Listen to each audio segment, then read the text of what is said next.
books are of two types. A few books make you feel that your life has changed after reading that.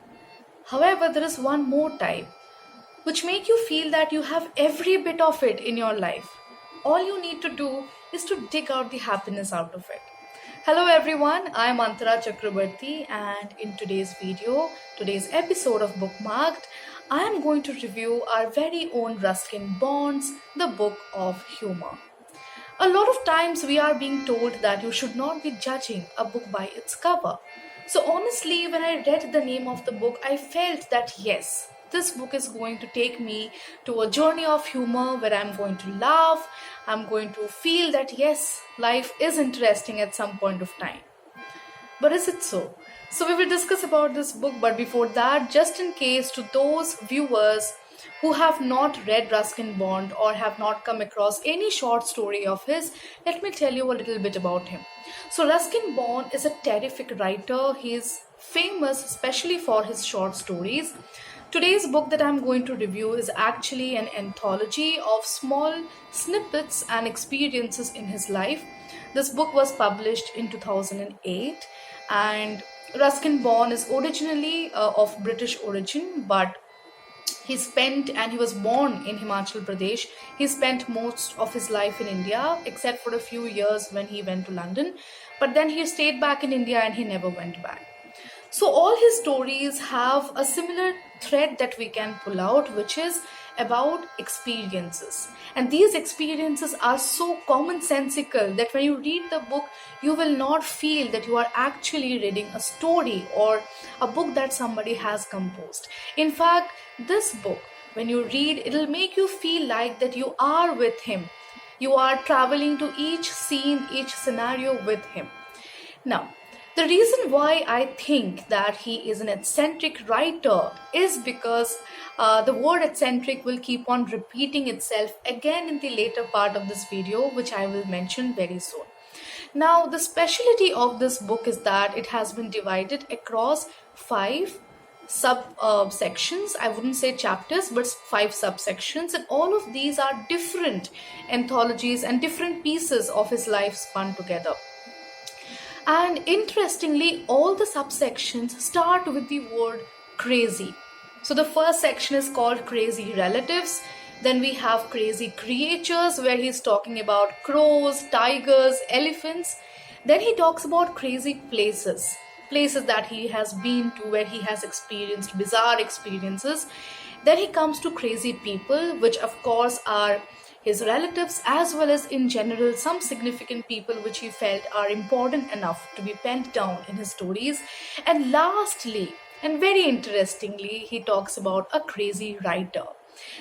Now, the reason why I'm focusing on the word crazy is because if in day-to-day terms, when we use the word crazy, we feel that it is something which is beyond what a person normally is. But the question remains, is crazy something that is beyond being what we are, or we actually are crazies? So the reason in the very beginning of the book I have mentioned that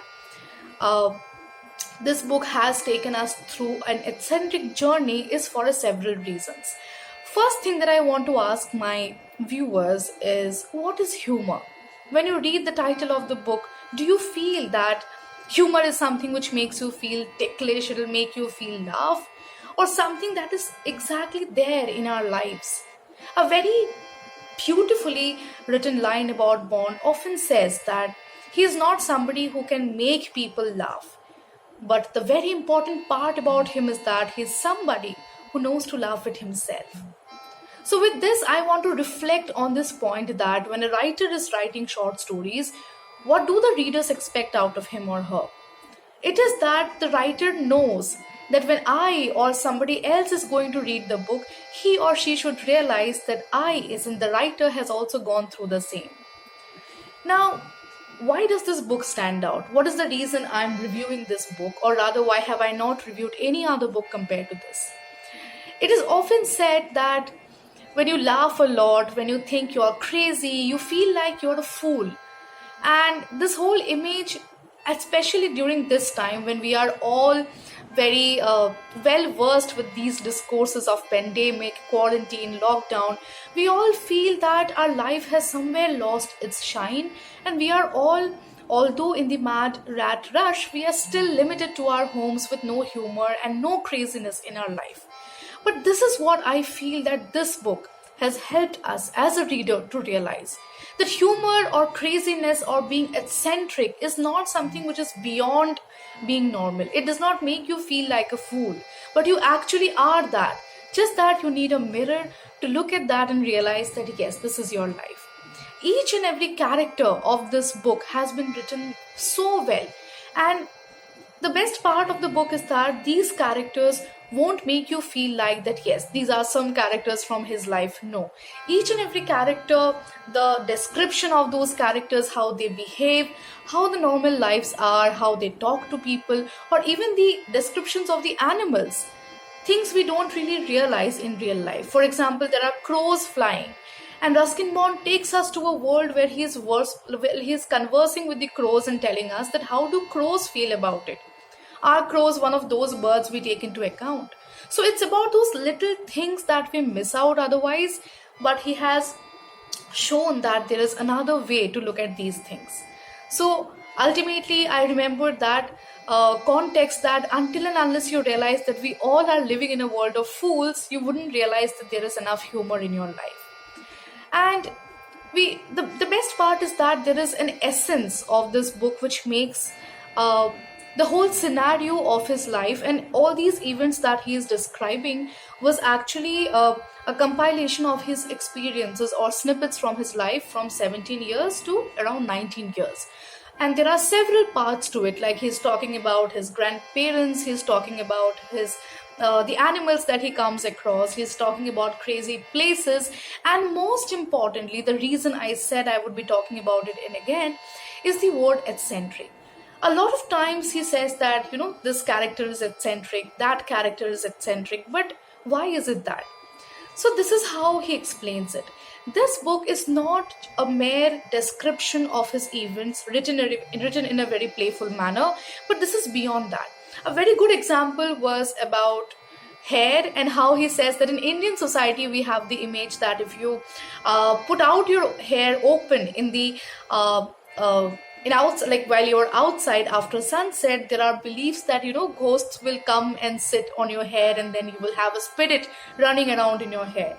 So he not only mentions the day-to-day discourses, but also the folk tales or the beliefs that people generally do not relate with a humorous content, or something which can be looked at rather from a humorous lens. So my whole idea or reading about this book is not just about appreciating the writer he is, but the fact that right now when we people are running in this mad rat rush, it is something we all should see, that our real lives are just out there. You just have to dig in, you have to realize each and every moment of our lives which is backed with humor.